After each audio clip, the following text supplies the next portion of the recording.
The top-performing fake election news stories on Facebook generated more engagement than the top stories from major news outlets such as the New York Times, Washington Post, Huffington Post, NBC News, and others. As Ian Bremmer, president of the Eurasia Group, told the New York Times, "If it wasn't for social media, I don't see Trump winning." But the libertarians who control the major internet firms do not really believe in democracy. The men who lead these monopolies believe in an oligarchy in which only the brightest and the richest get to determine our future. Peter Thiel, the first outside investor in Facebook and co-founder of PayPal, thinks the major problem of American society is its unthinking demos, the democratic public that constrains capitalism. Thiel told Wall Street Journal columnist Holman W. Jenkins that only 2% of the populace, the scientists, entrepreneurs, and venture capitalists, understand what is going on, and the other 98% don't know anything. What I mistook as only a culture war is an economic war.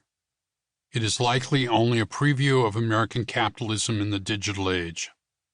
The Economist, in a special issue on American monopoly capitalism entitled Winners Take All, editorialized that perhaps, quote, firms are abusing monopoly positions or using lobbying to stifle competition. The game may indeed be rigged, unquote. They went on to suggest that what was needed was a major reform effort that would involve more active, albeit cruder, antitrust actions. It would start a more serious conversation about whether it makes sense to have most of the country's data in the hands of very few large firms. It would revisit the entire issue of corporate lobbying, which has become a key mechanism by which incumbent firms protect themselves. Monopoly, control of our data, and corporate lobbying are at the heart of this story of the battle between creative artists and the internet giants. But we need to understand that every one of us will stand in the shoes of the artists before long.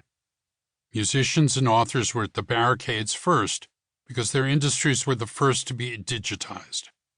But as the venture capitalist Mark Andreessen has said, software is eating the world.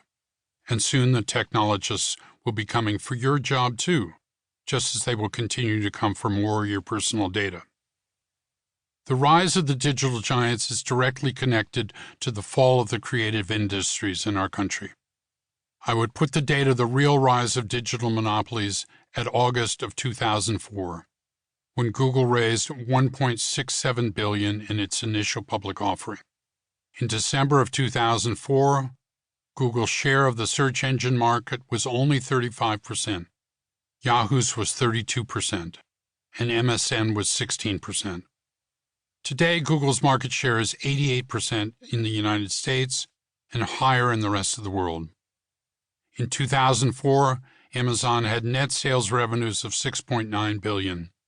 In 2015, its net sales revenues was $107 billion, and it now controls 65% of all online new book sales, whether print or digital.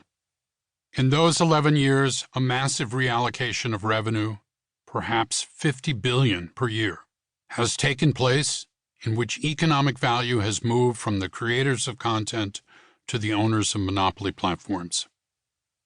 Since 2000, U.S. recorded music revenues have fallen from $19.8 billion to $7.2 billion per year.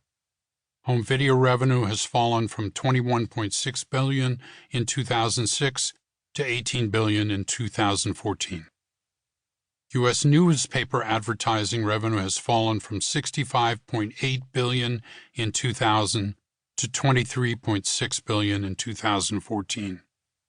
The Poynter Institute estimates that Facebook has sucked well over $1 billion out of print advertising budgets for U.S. newspapers in 2016.